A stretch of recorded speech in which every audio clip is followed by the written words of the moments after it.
Salam müəllimlər, bugün mən sizə 6-cı sinifin 19-cu mövzusu olan insan həyatında qida məhsulları haqqında məlumat verəcəm. Hansı qida məhsulları vardır? İlk öncə gəlin baxaq görək hansı qida məhsulları vardır və qidanın insan həyatında faydası nədən ibarətdir? İnsan orqanizmində dayanmadan maddələr mübadiləsi gedir. Bunun üçün orqanizmə böyük miqdarda enerji lazımdır. Nə lazımdır? Enerji lazımdır. Orqanizmə lazım olan həyat enerjisinin əsas mənbəyi qida təşkil etmiş olur. Orqanizmə lazım olan həyat enerjisini nə təşkil edəcək? Bəli, qida təşkil edəcək. Dərimizindir, saçlarımızındır, dırnaqlarımızın sağlamlığıdır. Daha sonra insanın daxili orqanlarının normal fəaliyyətinin düzgün və hərtərəfli qidalanmadan asılıdır. Yəni, normal qidalanmayan orqanizm lazım olan maddələri almayacaq və getdikcə insanın immuniteti azalacaq, səhhəti pisləşməyə başlayacaq, tez-tez soyuq dəymədir, qan azlığıdır, yaz yorğunluğudur. Eyni zamanda dişlərdə karies hallarına müşahidə olunacaqdır. Bəs bu qida məhsullarına nələrə aiddir müəllimələr? Qida məhsullarına yağlar, karbohidratlar, vitaminlər, mineral maddələr və su aiddir. Zülal nədir? Nə üçün lazımdır müəllimələr? Zülallar orqanizmin hüceyrə və toxumaların əsasını təşkil edir. Nəyi müəllimələr? Hüceyrə və toxumaların əsasını təşkil edir. Hüceyrə və toxumaların əsasını təşkil edir deyəndə nə götürmək lazımdır? Əlbəttə ki, zülalları götürmək lazımdır. Zülallar orqanizmin yoluxmalara qarşı mübarizəsində iştirak edir. Nə edir? Yoluxmalara qarşı mübarizədə iştirak etmə varsa, bunu da zülal götürmək lazımdır.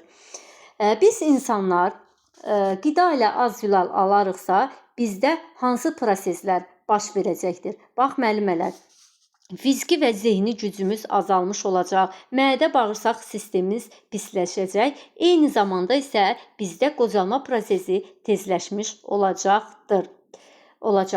Bəs hansı hansı qidamızda zülallar vardır? Zülallar özüm onu qeyd edim ki, müəllimələr, iki cür olur. Heyvan və bitki mənşəli olur. Heyvan mənşəli zülallar deyəndə, yəni heyvandan aldığımız, əldə etdiyimiz məhsullardır ki, məhz o heyvan mənşəli sayılır. Bax, yumurtanın ağında, süd məhsullarında, süd məhsulu deyəndə bura qatıqdır, pendirdir, yəni südün özüdür, kəsmikdir. Yəni, bax, bunlar nəzərdə tutulur. Süd məhsulları deyəndə ümumilikdə verib. Daha sonra ət də, balıq da məhz heyvan mənşəli zülallarımıza aiddir. Bitki mənşəli zülallar deyəndə artıq bitkidən əldə etdiyimiz bitki mənşəli, yəni bitkinin tərkibində olan zülallar. Bax, bu nədir? Göbələkdir, qozdur, bax, göbələkdir, qozdur, fındıqdır, şabalıqdır və paxlalı bitkilərin toxumlarında da eyni zamanda zülallar vardır. Hansı zülallar? Bitki mənşəli zülallar vardır. Bitki mənşəli zülalları bax bu qaydada da yadınızda saxlaya bilərsiniz. Novruz bayramında olan nələr qoyuruq süfrəmizə? Qozdur, fındıqdır və aşı bişirmək üçün nədən istifadə edirik? Şabalıqdan. Yəni Novruz bayramını yadınıza salın. Oradan qozu, fındığı, şabalıdır. Novruz bayramında süfrəyə nə qoyulur? Qozdur, fındıqdır və aşı nədən bişiririk? Aşın tərkibinə nə qatırıq? Şabalıq. Qozdur, fındıqdır, şabalıq. Novruz bayramını yadınızda salın. Oradan qozu, fındığı, şabalığı gətirin. Bu üç dənəsini biləndən sonra yerdə qaldı 2 dənə bitki mənşəli zülallarımız. Göbələk, bir də paxlalı bitkilərin toxumları. Bir də göbələkdən də paxlanını yadınıza salaraq zülalları bu qaydada tapa bilərsiniz. Hansı zülallar? Bitki mənşəli zülalları bu qaydada tapa bilərsiniz. Dedik ki, zülalların açar sözü hüceyrə və toxumalar gördüksə zülallardır.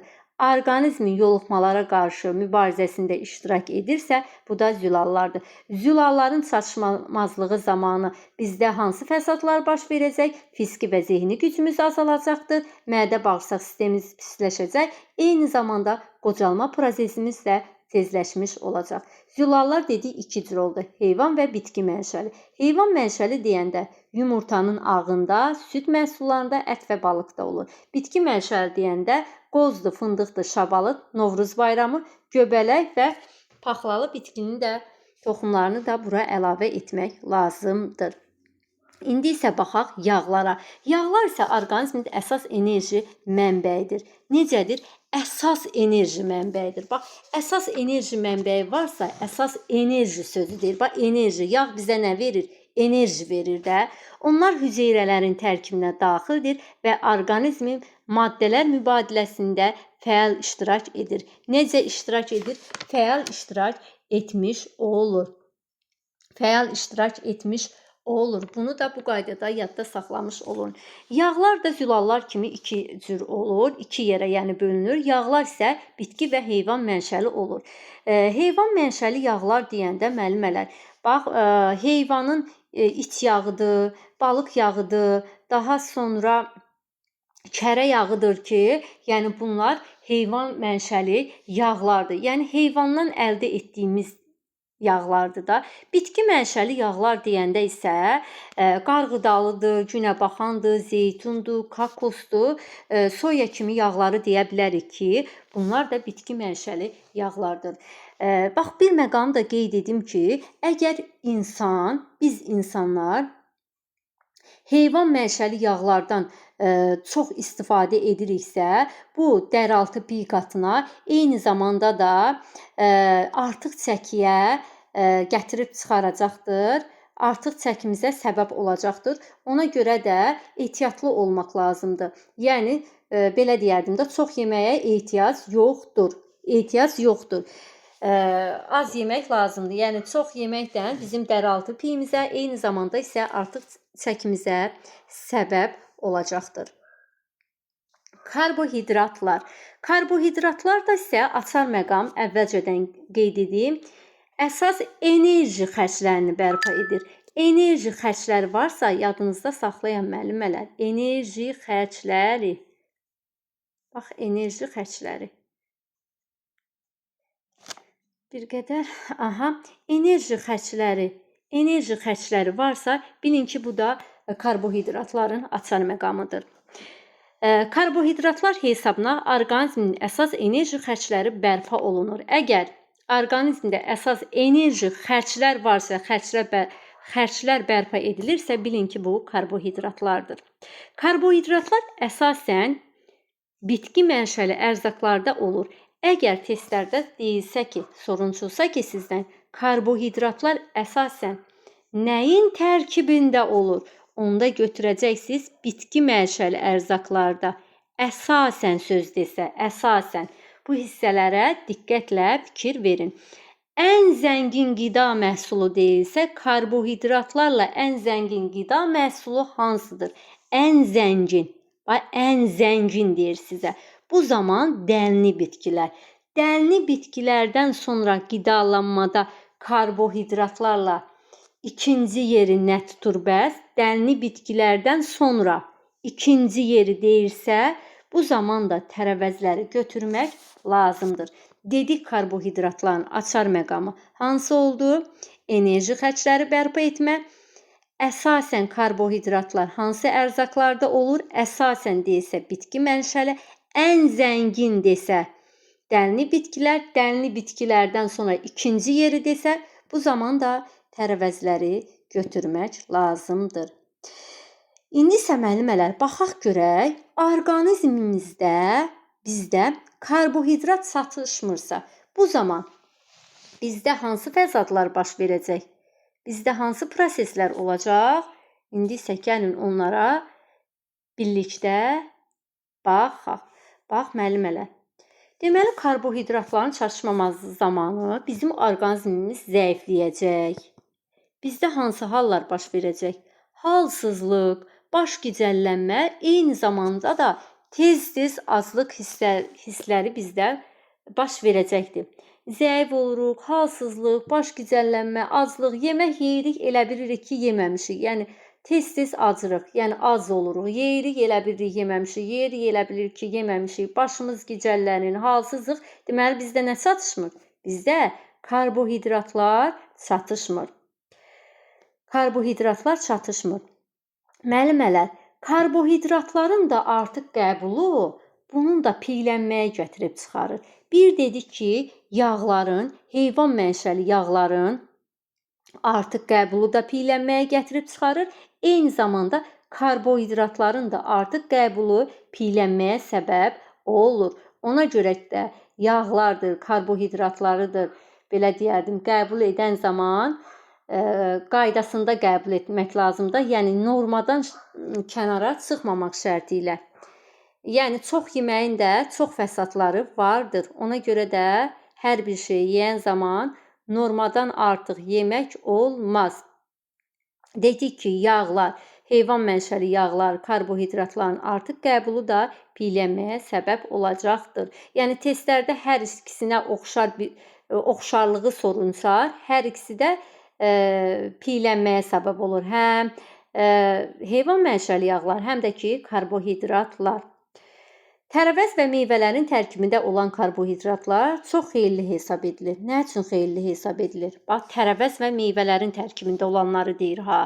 Deyir ki, demək olar ki, bağırsaqda həzm edilmir. Yəni tərəvəz və meyvələr tərkibində olan karbohidratlar bağırsaqda həzm edilmir və enerji mənbəyi deyil. Nə bağırsaqda həzm edilmir və nə də enerji mənbəyi deyil. Bəs bunlar nədir? Nə işə yarayıb? Enerji mənbəyi də deyildir. Onlar deyir bağırsağın işini tənzimləyir və toxluq hissi yaradılır. Bax, həzm edilmir və enerji mənbəyi deyil, amma bağırsağın işini tənzimləyir, bağırsağımızın işini tənzimləyir. Eyni zamanda da bizə toxluq hissi vermiş olur. Bura kimi də yəqin ki, hər birinizə aydındır. Keçək vitaminlərə. Vitaminlərin isə İnsan orqanizmində yaranmır, enerji mənbəyi deyil, amma sağlamlığın və həyatın qorunması üçün vacibdir. Bax, enerji mənbəyi deyil. İnsan orqanizmində yaranmır, enerji mənbəyi deyil, amma sağlamlığın və həyatın qorunması üçün vacibdir. Bunun üçün də qida ilə bol vitamin almaq lazımdır. Bax, vitamin açar sözü. İnsan orqanizmində yaranmır, enerji mənbəyi deyil, onu biləcək. Sağlamlığın və həyatın qorunması üçün vacibdir. Orqanizmdə yaranmır, sağlamlıq və həyatın qorunması üçün vacibdir deyirsə, vitaminlər. Bəs yaxşı olar ki, ərzaqların tərkibində olan, yəni vitaminlərlə qidalanaq da, təbii olan bir şeylərdən qidalanaq. Əgər bizdə kəskin vitamin çatışmamazlığı varsa, bu zaman nə edə bilərik? Əlbəttə ki, bu zaman həb şəklində olan, yəni tabletkalardan, siroplardan istifadə edərək biz vitaminləri bu cürə qəbul edə bilərik. Amma ən yaxşısı odur ki, ərzaqların tərkibində olan vitaminlərlə qidalanaq. Artıq görürük ki, yəni kəskin çatışmırsa, onda biz məcburuq ki, həkim bizə belə deyim, hansı dərmanı, hansı resepti yazıbsa, yəni həkimin göstərişlərinə uyğun həb və inyeksiyalar şəklində olan vitaminləri qəbul edək. Növbəti vitamin haqqında danışaq, C vitamini. C vitamini yoluxmalara qarşı müqaviməti artırdığı üçün soyuq dəymə zamanı qəbul edilir. C vitamini nə zaman qəbul edilir? Soyuq dəymə zamanı qəbul edilmiş olur. Bax, soyuq dəymə zamanı C vitamini yoluxmalara qarşı müqaviməti artırır, yoluxmalara qarşı. Eyni zamanda da soyuq dəymə zamanı qəbul edilir. Soyuq dəymə zamanı qəbul edilirsə, C vitamini götürmək lazımdır. Açar məqamlı soyuq dəymə zamanı. C vitamini bəs hansı ərzaqların tərkibində vardır? C vitamini təzə tərəvəzdir, meyvədir, gilə meyvədir, it burunudur, şirin bibərdir, qara qarağatdır, sitrus meyvələri, həmçinin isə turşuya qoyulmuş kələmdə C vitamini vardır. Bax, bunları da yaxşı-yaxşı öyrənmək lazımdır. C vitamini vardır. C vitamini, müəllimələr, bax, havadır, günəş işığından, eyni zamanda da istidən parçalanmış olur. Bax, C vitamini hava, günəş işığı, bir də istidən parçalanmış olur. Hava, günəş, isti sözü gördüksə, bilin ki, C vitamininə aiddir. Yəni C vitamini havanın, günəş işığının, eyni zamanda istidən parçalanmış olur. Bir də ki, uzun müddət saxladıqda da istifadəyə yararsız olur. Hava, günəş, isti C vitamininə aiddir. Uzun müddət saxlayırsan yararsız olur. Yararsız olursa uzun müddət saxladıqda bu da bilin ki, C vitamininə aiddir. A vitamini. A vitamini isə dərinin sağlamlığında böyük rolu var. O, A vitamini gözlərimizdir, yəni gözlərimizin görmə qabiliyyətindir. Bundan əlavə dərinin qabıq qoymasında, yəni mühüm rolu vardır. Əgər bizim orqanizmdə A vitamini çatışmırsa, görmə qabiliyyətimizdə korlanar, daha sonra dərimiz qabıq verməyə başlayar. Odur ki, A vitamini ilə zəngin qidalar qəbul edəsiniz. Bir də müəllimələr, böyüyən orqanizm üçün vacibdir, çox vacibdir ki, böyüyən orqanizm üçün olduqca vacib, gərəkli olan biri də məhz A vitaminidir. A vitaminidir. A vitamini müəllimələr bişərkən yaxşı qalır, amma günəş şüaları altında parçalanır. Deyir, hansı vitamindir ki, bişərkən kifayət qədər yaxşı qalır, amma günəş şüaları altında parçalanır. Bu zaman A vitamini götürmək lazımdır. Gözlərindir, dərinin qabıq verməsi də A vitaminidir dedik. Bir də böyüyən orqanizm üçün hansı vitamin lazımdır? Böyüyən orqanizm üçün də məhz A vitamini lazımdır. A vitamini lazımdır.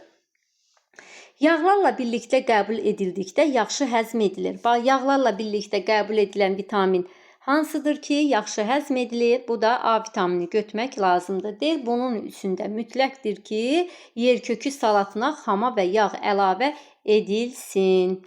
Bax, müəllimələr, A vitamini də bu qədər. Müəllimələr, bir də sizə nəyi deyim? Bax, şəkil. Şəkil A vitamini. Bax, bu şəkildə, şəkil 5-də A vitamini verilib. Onu da deyim ki, müəllimələr, burada tək A vitamini verilməyib, burada D vitamini də verilibdir.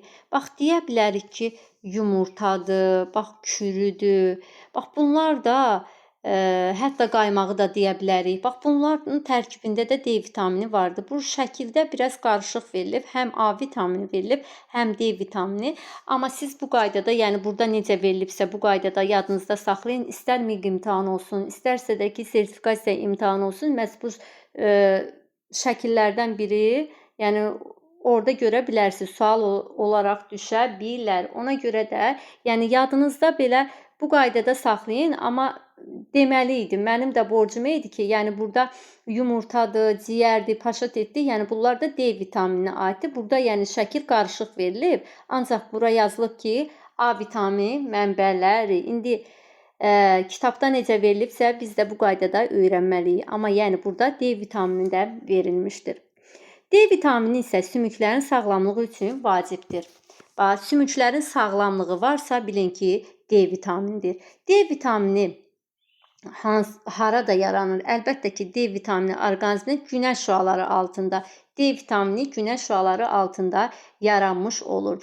D vitamini ilə zəngin ərzaqlarımız yağlı balıq növləridir, qaraciyərdir, kürüdür, yumurtadır, süddür. Bunların tərkibində D vitamini vardır. Bax, sümüklərin sağlamlığıdır. D vitamininə götürəsiz. Günəş şüaları altında yaranır. Bu da D vitaminidir. Yağlı balıq növləri, qaraciyər, yumurta, süd. Bunların tərkibində də D vitamini vardır. Y vitamininə baxaq. Y vitamini isə açar sözü olacaq əzələlərin. Əzələ sözünü gördünüzsə, bilin ki, bu da Y vitamininin açar sözüdür. Y vitamini əzələlərin möhkəmlənməsi, dərinin normal vəziyyəti üçün lazımdır. A vitaminində də dəri sözü var. Orada amma dəri qabıq var. Ancaq burada normal vəziyyəti üçündür. Yəni yaxşı olar ki, əsər məqam, yəni bu hissələrdə yadınızda saxlayasınız, dərinin normal vəziyyəti. Amma əzəllər sözünü də yadınızda saxlamaq vacibdir.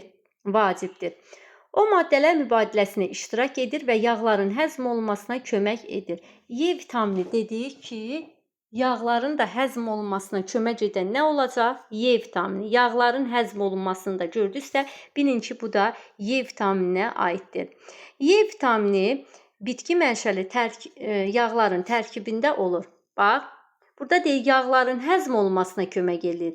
Sonra deyir ki, ən çox bitki mənşəli yağların tərkibində olur. Və burada ancaq yağ sözü görəsiz.